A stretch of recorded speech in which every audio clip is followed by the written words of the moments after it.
After 6 weeks of tough negotiations, Belize's unions have secured a win. The joint union negotiating team and the government have agreed to a 2-year, 4.5% salary adjustment deal. The government initially said the raise wasn't possible this fiscal year, but the Belize National Teachers Union and the Public Service Union held firm, backed by support from other unions across the country. The announcement came just as the National Trade Union Congress of Belize marked 59 years of solidarity. Over the weekend, union members marched through Belize City in a show of unity.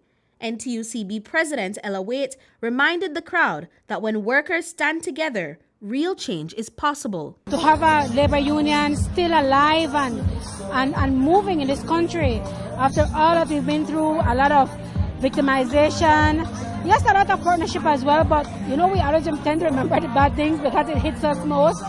So having all these people out here today on a Saturday shows that they are interested in what they do as workers, and they are interested in ensuring that they have the dignity and respect as workers in this country.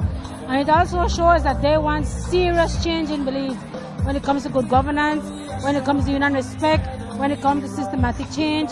They want to see a better Belize. The Belize National Teachers Union recently concluded negotiations with the government for a salary adjustment and the delivery of owed increments.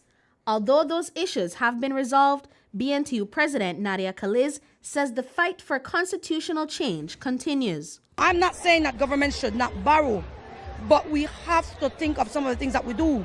And when you look at the spending, what is being spent on, when you look at the awarding of contracts and procedures and all of those things, we need constitutional change. We need to ensure that these things are enforced. We need to ensure that there are consequences to these actions. We need to improve Belize once and for all. Public Service Union President Dean Flowers says the recent salary agreement with the government was a team effort. He credited the strong support from other unions that stood alongside the PSU during negotiations.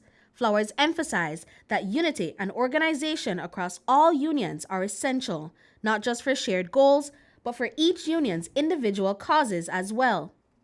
Today, it is the PSU. Tomorrow, it could very well be the KHMHU, as we're seeing right now. And I want to state that all unions have issues. All unions struggle to get a fair collective bargaining agreement.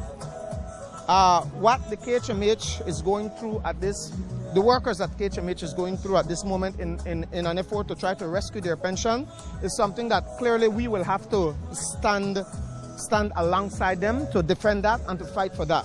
What UBSFU is going through, we will have to also stand beside them to ensure that they get what is just and fair. The union leader shared that it is a struggle to be heard and acknowledged by those in power, but there is strength in numbers.